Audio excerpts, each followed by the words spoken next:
Greetings and welcome, everyone. It's All You Can Geek Gamecast, episode 395. I'm one of your hosts, Jim Guest, joined by Corey Feinsod. Yo! And Tony Korkanakis. Boy! Tony, you got some stuff to talk about this week. Mike will not, if you hadn't listened to the movie cast, Mike won't be joining us this week or next week, maybe a week after that. We're not sure. He's working on a wedding, so... Not just working on a wedding. He's getting hitched. Working on getting married. He's getting hitched. Yeah. So, he's going to be the star that... Well, one of the stars. Co-star. Yeah. I think co-star is even a little generous there. I'll say guest appearance. I would say guest appearance. Yeah. Or cameo. Maybe cameo. We'll see. I mean, we'll see. They just need to parade him out for a little bit. Yeah. So, he won't be on here, but... So, anyways, let's get right into the game news and then discuss what we've been up to. But first, we're going to lead it off with... Is this week? Oh, yeah, it is. IDUS, the models for single-player games that you posted there. Mm-hmm. Who talked about this? IDUS Montreal? Oh, cool, okay. I didn't get to read this article at all. So what do we got? Give me the rundown. The lowdown. The lowdown on that third... Yep. Rundown. What was it? Period Continental... Shadow of the Tomb Raider. Probably going to be $135 million. Jesus. This is what the game prices have come up to? AAA, yeah. Dude, I remember God of War 2 costing like $20 million, and that was like outrageous. Mm-hmm. Yeah. I think that was a PS2 game. So. Was it Shenmue was $80 million or something like that? And that was bankrupted Sega. Killed Sega. Yep. So, so they're talking about doing new ideas for models for single player games. What is this? Do they have any new ideas? They have to change. I mean, they're not going to be successful with the model that they're running right now because you need to monetize. And like, if you look, like, I'm assuming every single one of these game companies is hiring a monetizing money specialist at some point. Like, you need to figure out how to continue to make money. Because the DLC thing was fine for a while, and that worked for people. But now, with the way the mobile is taking over and how much bank they're pulling in, like month over month, and just looking at how Fortnite and PUBG are just ranking it in, every one of these companies is going to start changing their models and the way they approach how they sell their games. They're talking about trying to smaller contained games and charging less for them. So his idea, and this is him just throwing ideas out there, one of the developers here for Tomb Raider, doing a smaller, very good narrative, story-driven game that's maybe like 3 hours and costs you $30.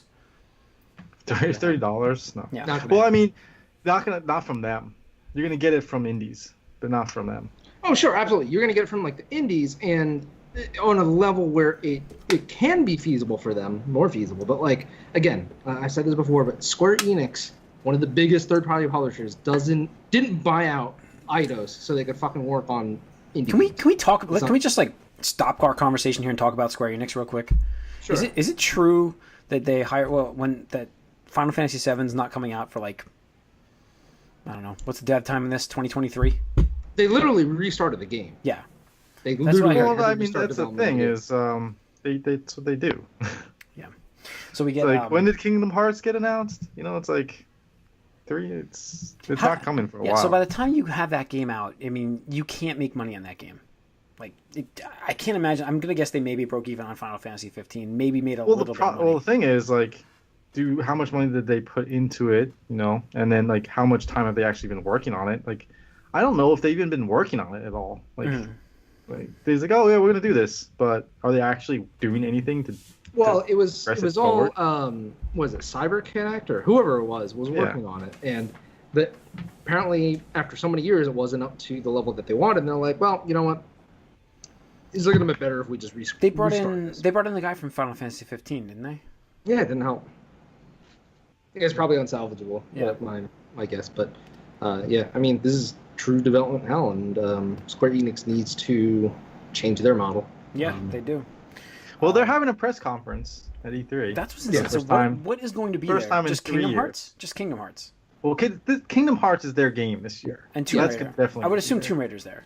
Tomb Raider's definitely going to be there. They'll probably show a CG trailer for 7. Yeah. Yeah, they're going to have to show something at 7 because I think, it's been too long and people are Yeah, they need to quell the masses.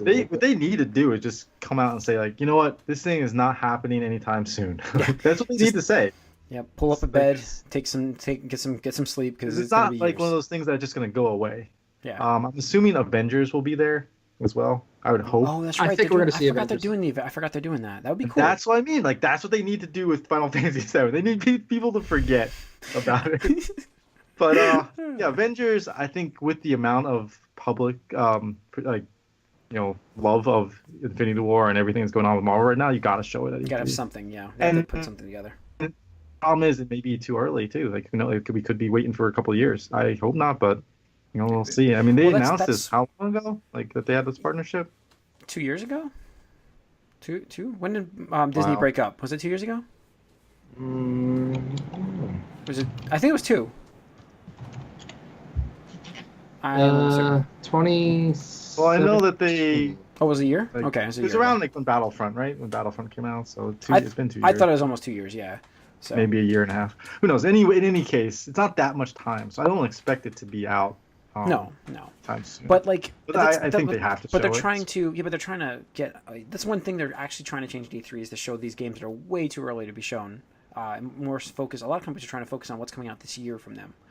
And that's a trend that a lot of people are going into.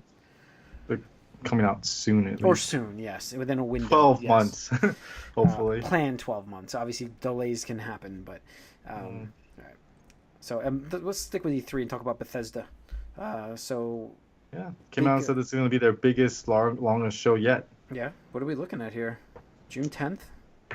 Okay. We're definitely seeing their new IP. Their space Fallout in space. Absolutely. They need that to be a monumental. I want it to be out of the park smash. Me too, because other space RPGs have left a room in the. The field is wide open. Yes, they have opened the door and said, "Hey, Bethesda, maybe you can fill this slot that we've abandoned." Yeah. So that'd be nice. I mean, I would love to see a Skyrim / Fallout game in space. That's much more interesting to me than making this Fallout and Skyrim. Saying this might be our longest E3 showcase ever. Are we expecting 2 games from them? Well, we're expecting they have a lot of games. Well, they're going to show like Wolfenstein. Do you think they'll have Wolfenstein? No, sure. Expansion. I don't know about that. No, maybe too long away. Doom. I'm assuming. No, well, Doom is they're gonna have Rage. Oh, Rage. That's what I meant. Rage. Okay, so they're gonna have Rage. Because Rage is being done by the Doom guys and Mad Max team. Yeah. It looks freaking fun. Like that trailer was so much fun. Yeah. It's kind of unfortunate that it has the Rage name associated with it because I think that's an uphill battle. But I mean, there are a lot of people that liked it. It just it's a rushed game that wasn't finished when it came out, and that. Yeah. But as far as that game, it just looks a lot like it definitely has a Borderlands inspired like sheen to it, which I'm all about. So I'm definitely excited for that, and it just looks like so much fun. Like that's the thing about it. Like I don't necessarily need it to be a super serious like Marines killing these whatever these Rage guys are. It's like just give me something fun and stupid. It looks like a good time compared to like these super serious things that come out all the time. Yeah. Do you think, speaking of Borderlands, that's not going to be there, I hear? Bullshit. Randy Pitchford says things, and then Randy Pitchford says a lot of things. Through, so we can't trust anything right now. Right now, all we can do is go with what we've heard. We've heard that it's happening at E3. There was a leak that came out that said it's being revealed June 10th, which would coincide with Microsoft's thing, which would also coincide with the leak with Walmart Canada not in Canada, but the other thing that we came out before that was the marketing tie-ins with Microsoft.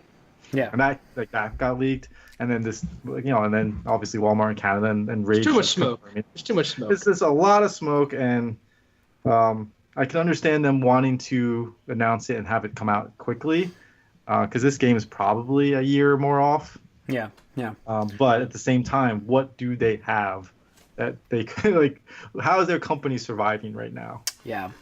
They haven't done anything recently, so they can't tap into Borderlands prequels anymore.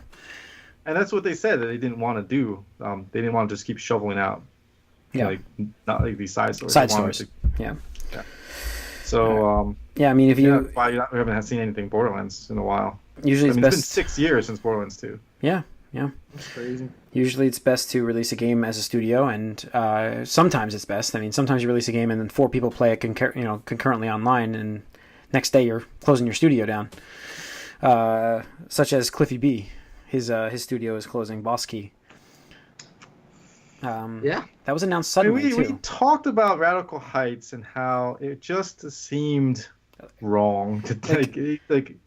He's just chasing the money. Early access charges on that game were crazy. Like just before a game had anything in it, like there was nothing in the game, and like nothing in the game, like texture wise for like buildings, and they're charging already for an early access game. So that is kind of like warning flags right there. But yeah, so he's closing down the studio. That was actually announced on Twitter before his own. Well, we don't know that. We don't know that for sure. It seemed that way, according but they're alleging that it was a meeting right before that tweet.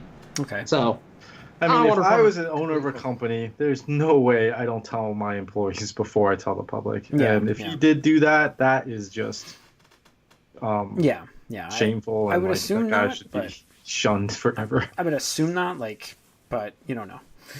So he does. And I mean, he has good ideas, and if he can work on a team that he can do well. I think I know of a company that really could use him to come back.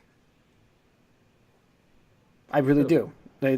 Working on another Gears game and refreshing that would be great, because all they're doing right now is cashing in on the same ideas that he brought. I'm gonna say a hot take. I think Cliffy B's washed up. I think he's peaked. Okay. Fair enough. I feel like his bread and butter has always been like that first person or third person shooter kind of game where he can come up with these new ideas, and I don't know. I feel like getting him back, maybe work on the Gears studio on new ideas for that game might help, because that game, not that I didn't like that game, I liked that game a lot. It's just it was more of the same. There wasn't anything new in it. Microsoft could use that. I would definitely, but he said he's taking a long break right now. So, but I think he said it last time. He said it last time he was stepping down. So when he left the Epic, right. So he just needs to go away for a while. Yeah. All right, what else we have here? Mario Tennis Aces getting a pre-launch beta in June. When's that game officially come out? Third week in June, I think. I'm getting that game. There's no question. The game looks amazing. Yeah, there's no question. Every time I see more of it, I'm just like, damn. Yep. It makes me feel like a fool actually for buying the Wii U Mario Tennis game, because that game was so bare bones. It was kind of like, why? What did I do? But there's no games for it, and I really loved it. I mean, it was good. It's still a good game, but it was so bare bones. And you look at this one, you're just like, well, it's like there's that meme where it's like, guys like this have 100% chance of stealing your girl. It's this is you, and this is the guy that she tells you not to worry about. It's like that's exactly how it is with Mario Tennis. This one's just clearly better. It's clearly better in every single aspect. So there you go. Yeah. So that's coming out beta. We also have the Bayonetta studio, Platinum, is teasing a groundbreaking game. Do we have any idea what this could be? Nothing. No, but I mean, as far as Platinum goes, excited to hear what they have in the pipeline. Yeah, I'm turning. I think turning the action genre on its head. Vanquish is free right now on Xbox. Really? No, it wouldn't be like a sequel then. It has to be something new, completely new. Yeah, probably. I'd say that. So I was gonna say maybe Vanquish. Was it 3? Or were they on now? But it would have to be something new. All right. There's not even a Vanquish 2. So. There's not. No. I have no. They're gonna skip 2 and go right to 3, flipping the genre on its head. Yeah. It's like what Forza's doing, I guess. According to Walmart in Canada. Yeah, that Walmart's skipping wrong. 4. When you asked me that, I've had such a busy 2 weeks at work that I've been barely paying attention to Discord. So when you posted that, Tony, I was able to chime in that second, but I had no idea what the context at the time was. Now I read it, I'm like, how do you have a leak and then have the wrong number behind the game? Yeah, it's a typo, but is it, or is it just I mean, Rage? Who thought Rage was real until that's that true. came out? Yeah, we were all like, that can't be real. Rage was a dead IP. So, another rumored IP is that Retro Studios is working on a Star Fox racing game. Much, I mean, if it's much like- spaceships and shit like that, I'd be down to see what they do. I mean, yeah, that'd be interesting. I just don't want like kart racer with Star Fox. That's what I'm afraid of. That's what I thought of immediately when I heard this. I don't want Diddy Kong Racing. I want Star Fox. Like Diddy Kong Racing had planes in it, I guess. Jay, I hate to say this, but you didn't even get the last Star Fox game, so. Well, that's because that if anyone's to blame, it's you for if the formula is changing up to a thing that you don't want or don't like. First of all, I don't have the system, but secondly, they're not even going to. I bought games for Tony. They're not even systems going I don't own. They're not even going to release that game on the Switch because of how bad it was. Yeah. So, and I do have Star Fox 2. And everything's getting regurgitated onto the Switch. So I did technically buy Star Fox 2. You're right. So you got an SNES Classic, but I mean, it's unfortunate. Like, I don't know. Like, I'm going to reserve judgment. I think it's kind of weird, but I mean, most things that Nintendo has done in the past couple of years has there's been room for it on the Switch though. No, absolutely. Mario Kart 8 and what else do you have? Yeah, right. I'm okay with Hello that. Kitty racers. Right. Honestly, like, if they could give us something that's like, yeah, I mean, like a spaceship racing, that'd be kind of cool, or even something that's kind of like similar to Pilot Wings format. Or even like a Wipeout style game would be, or F-Zero. I was picturing more of like I said, like a Pilot Wings kind of multiple different areas to race in kind of thing. It's just, this is one of those things where Star Fox, it's such a beloved series for, honestly, something that probably hasn't performed what it needs to. Kind of like F-Zero, but I mean, F-Zero isn't nearly as loved. I would so much like to see an F-Zero game though. That'd be really cool. If they did F-Zero cross Star Fox, then that'd be cool.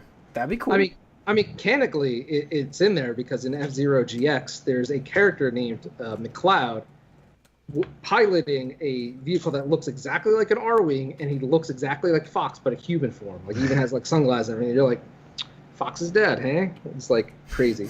But the thing is, there's also I think it was Star Fox Command Mission on the DS. Apparently that game, I never completed, but apparently that game had like a dozen endings or some crazy stuff like that. And one of the endings literally is him and Falco quitting space piloting to become Grand Prix racers. So it's just like, I guess that's a canon ending. Like, they become racers. I don't know. We'll see. No, I believe in retro. We'll see. Yeah, we'll see. I mean, the Switch has got a bright future, so. Oh, yeah, absolutely. And if this were the Wii U, I'd be like, there's no chance in hell. Yeah. bigger news yet: the return of a unicorn to the stores in this summer. Actually, the NES Classic is coming back. Yep, it's back, baby, again. Yeah, I mean, they made way too much money not to. Yeah, I know. Again. I mean, but at the same time, scalpers have to be so pissed. Why? They made their money. No, they probably did, yeah. They didn't make enough. Hopefully, as long as they have a good supply of them this time. I want to see them in the stores. Yeah. I mean, I've seen SNES Classics like all the time now. Yeah. They're all over. Like, every time you go to Target or Walmart, there's one in there. Yeah, you can get them. I know that. And that's what I'm hoping to see the NES with. Like, I'll be fine picking mine up and enjoying the I just don't know. I mean, if there's going to be a place for it come September, but whatever. I mean, I don't think it's going to be full production. I mean, that's like, it's fine. Like, I'm sure people are gonna want it to get it. Like, and there's people that don't have it that are gonna probably want to get it, but it's just not something for me. Like, it's not really something I care about. So. No, that's fine. I mean, I even said last year, I was like, NES Classic was cool, but SNES Classic is where I wanted to be, and I obviously got one of those. And this, like, really, I don't see them doing like a sequel or something. You know, like putting out a new one. Well, it's funny you mentioned that because in Japan there's an exclusive gold edition coming out for Famitsu's 50th or 100th year anniversary. So there's a bunch of NES or Famicom tie-in games, Dragon Ball and all this other stuff. So it's gonna be, they're all terrible, but yeah. So that's coming out in Japan. No way in hell it's getting released in America. I don't even know what they could do for America. But, yeah. All right, and the last bit of news we have. What is this last bit of news, Corey? It's just somebody, the Smite developer, was saying how Sony and Microsoft now have day one patching certification, so or 1 day patching So certification. you can get the same. All these like updates that take forever, like, oh no, game's broken, when is it gonna get fixed? Like now, like they don't have to necessarily wait for the certification process as long as it has been, which I think is huge for a lot of these games, because a game could come out broken and just die because of the fact that the patch can't come out in time and it'd be relevant for when that game is relevant. So like especially for indie developers, this is huge, I think, for them. Oh yeah, absolutely. Yeah, I agree. I think that's pretty big for them. Yeah. Because I mean, with PC, like you just throw shit out there whenever. It's like, oh, we're gonna throw this in there. It fixes it. Like some stupid little bug that comes out on Xbox or PlayStation and it breaks the game. You can't fix it for weeks. Like that, you're done. Game's over by then. So yeah, this is really important. It is so I was excited to hear that. Okay. All right. Let's.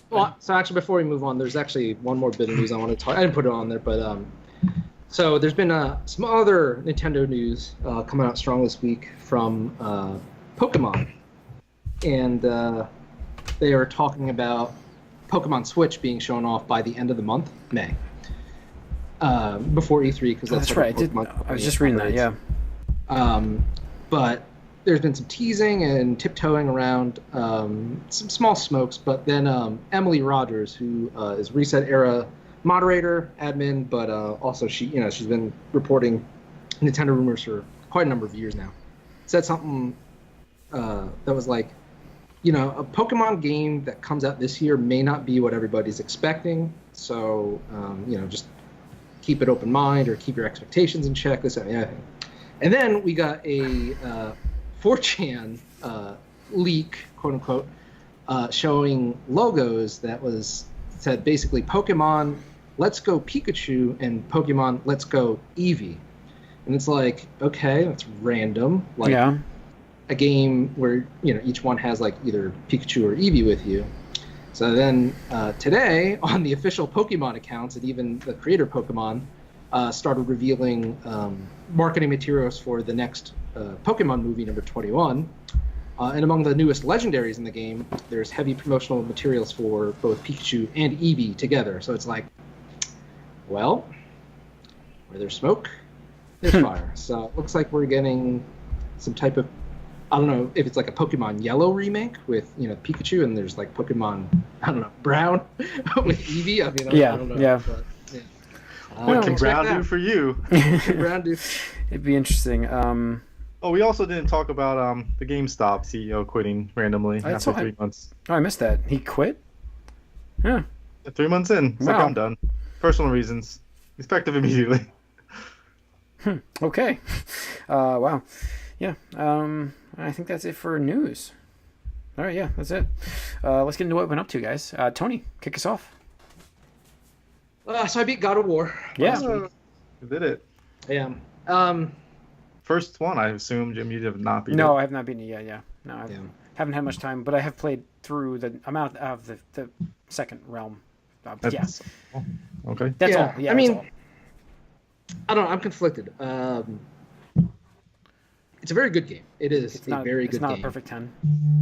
No, but I'm of the... To me, you don't need to be perfect to get a 10. I'm of that school of thinking. But for me personally, there's still just too much baggage. I'm probably an outlier here, but I anticipated, nothing happens in the game that made me really change my opinion of Kratos. Yeah.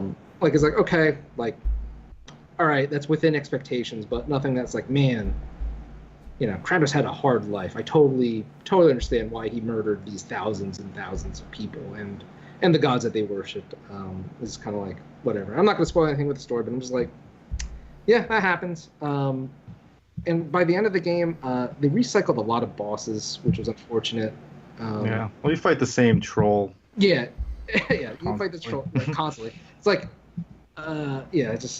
it's to the point where I'm fighting this badass sounding thing. And it's like, but you're just a troll reskin with 2 new moves. It's like, whatever. So it's definitely worth playing. If you have a PlayStation 4 and you like action games, absolutely, it's worth a playthrough. And the combat, despite what I said the first week, the combat is awesome. It really, truly is awesome. And it does make, once you start getting skills and equipment upgrades. It opens up a lot once certain things happen in the game. Yes. Absolutely, 100%. And it is just fun, like messing around with that, to the point where like I actually kind of it's unfortunate that you don't get more opportunities to I don't know, use it on like a variety of enemies, which is what I would like.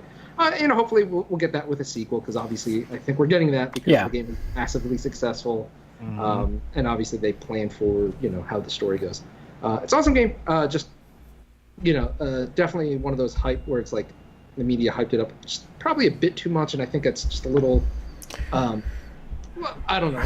I feel like it's like the equivalent of an Oscar bait, or just like dark, gritty violence, person struggling with being a parent and blah blah. Like I said before, you've sung this song and danced this dance before. It's like we've seen it all before. So what's different? What's new about this that's gonna keep me coming back? Right. And exactly. For me, like I don't mind that. I find that it's I don't know if it's like different perspective, being a father and having that experience, and because it does change you obviously when you have a kid and then you go through something like this where you are a father trying to deal with a kid and take care of the kid, raise the kid, so it's definitely hitting a different note for me, I think, as far as the theme goes.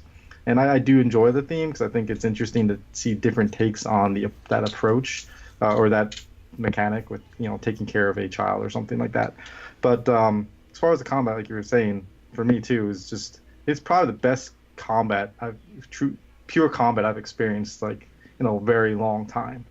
And I can see like the hype for it being out of control, because it is very, very much hyped. And I think I got the same thing that you're having with this game that I had with Zelda Breath of the Wild. It's like, how is this game that like extremely like crazy, like that blow it away, right, like yeah. And for me, like, yes, that game did things that no other game ever did, obviously. But for me, it didn't live up to what people were saying, and I just didn't ever get drawn into it as much. And this game, like, I feel similar. It's like this game's never going to live up to that, what these people are saying. But I'm just enjoying the combat so much that I'm going to continue to go through this. And see what happens. And I do love the Norse mythology too. Yeah, so. And that's the thing is, like, again, I don't want to sound too hard on the game because I did like it. I mean, I would still give it a high score. 8.5, 9. Oh wow, even that high? Yeah, I mean, it is a really good game. Like, there are so many aspects to love. Like the graphics, it's beautiful. Even on PS4, not. Yeah, but I have a base PS4, and I think this game is beautiful. And it's I'm curious to see what it looks like on Zoom setup. It's nice. It's really nice. Yeah. And you could tell that it is like it's a lot of labor of love with the detail and the mythology they go into, and it's awesome. It's just, again, like, I wish it was just a bit more suited for my taste, but again, that's your mileage may vary. I'm sure that for most people, it's going to be hitting that mark. But yeah, definitely worth a playthrough. Definitely worth finishing. Absolutely 100%. Yeah. Cool. Yeah. And the ending, were you like satisfied with how it ended, or you just like, whatever? I actually can't wait to talk about the ending.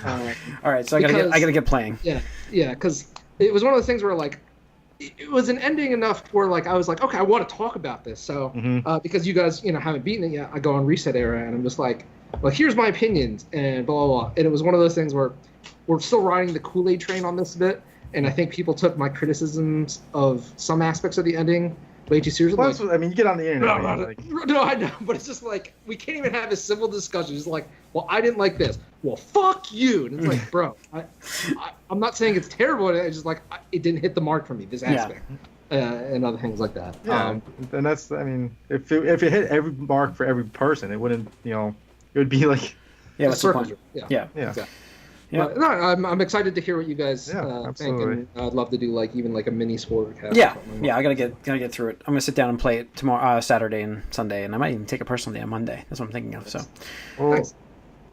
Wait, when is Memorial Day? Oh, it's next. The 29th or 30th, whatever it is. So, and then the only other thing I haven't really been up to, but I just wanted to mention real quick. So last week, I think Toys R Us bumped up their clearance sales to like 30 to 50%. So I was like, all right, that's worth for me going into the store. I went there. Yeah, I went there as well. Yeah, to check it out. A lot of stuff was already cleared out. I'm like, Jesus Christ! Like, mine's pretty full. Really, it's prices were 40%. It's 40% off video games right now, and Yeah, there's a lot in there, but I was like, I don't know if I still want to spend it on this. Like, Super Lucky Tail or whatever it is like $29.99 is 40% off. I'm like, that's still too expensive in my mind. I've seen that cheaper. Yeah. I'm like, still, that's what I'm saying. Like, all of this stuff is still too expensive in my mind. Yeah. Well, I went to the Switch section just because I was like, well, Nintendo first party stuff rarely goes on sale. So they had a copy of Kirby. I was like, 40% off for Kirby. I was like, that's pretty decent, and that's probably about what I'd like to pay. And if I don't care for it, I could just resell it and probably get that equivalent in trade credit or whatever. So I got that. It is a little sad seeing Toys R Us like so empty and just there was only like 3 employees. I swear to God, I had to like fish one out like to come open up the case for me to get like some game stuff out. But yeah, I guess I'll be playing Kirby probably in the next week. Cool. All right, Corey, what have you been up to? More Xenoblade. I just at the very end of chapter 7. Mm-hmm. So I just have to do the final part of that. I'm assuming the final part of it. And so yeah, excited. I mean, the grind is great. I think I am over 70 hours. So according to the the clock, the in-game clock, and I've been pretty good about like not leaving it open or anything like that too. Yeah, mine got screwed up in the beginning. It says I played 45 hours, and there's no way I have. Yeah, there was I thought they patched this, but maybe they didn't. There's a glitch where if you put your Switch in sleep mode, the Switch clock turns off, but the in-game save I data. think they had to have patched that because it didn't fix me, but yeah, I'm sure they patched it. And I played it way after you guys started it because I mean I played it at 1.3.1 or something like that. So it definitely is like all the quality of life stuff is in there. So yeah, I'm really enjoying it. Definitely something that I can play a lot. I can get a good chunk in there because of the format of the system, which I've talked about. And Destiny 2's Warmind came out, so I have the season pass. I mean, I paid for it. Might as well check it out. And man, like they got me back into that game. Like they made good choices with the combat. And the thing with that game is it's just the gameplay loop is where they need to find the right like balance. And I think they've done that here. For this first part, we'll see how long the Sheen is like lasts, but for now, like it's the only thing that I've been like, not the only thing, but it's the main thing I've been thinking about. I was like, oh wow, like what can I do to do this and what can I do to do that? And I was like, oh, I haven't thought like this about Destiny in like I don't know since December probably. So I didn't even finish the last DLC. That's how like I was. This is not doing it for me. And that DLC was 2 hours. So this one's. Yeah, they retooled stuff. They've changed the way the game plays, the way the game feels, character movement. They've added things to grind for, things to actually like try to pursue, and they actually added a PvP exclusive grind as well. So there's actually now you have a rank in PvP, and you can grind for an exclusive gun, which is the best gun in the game right now, of course. So it's getting a lot of people back on board. So it's fun to have Destiny back and have actually people playing it, which is neat. So been enjoying that a little bit, and obviously God of War as well. So I want to wrap that up. I'm pretty close to being done, I think. I'm probably like 70% through it. That's my guess. So I want to try to finish that up, but just so much, it's so difficult to find time. Okay, all right. And for me, I just some more God of War, and that's pretty much it. I've had a busy week with work, so. I think that's going to wrap up the Gamecast. Thanks for tuning in. Write us podcast at allicangeek.net. Follow us on Twitter, allicangeek. Like us on Facebook, and subscribe to our YouTube channel. Tune in next week. I actually forgot to mention this, guys. We'll probably have to do it a day later. So busy time of the year for me with my work. So, but thanks for tuning in, and see you next week.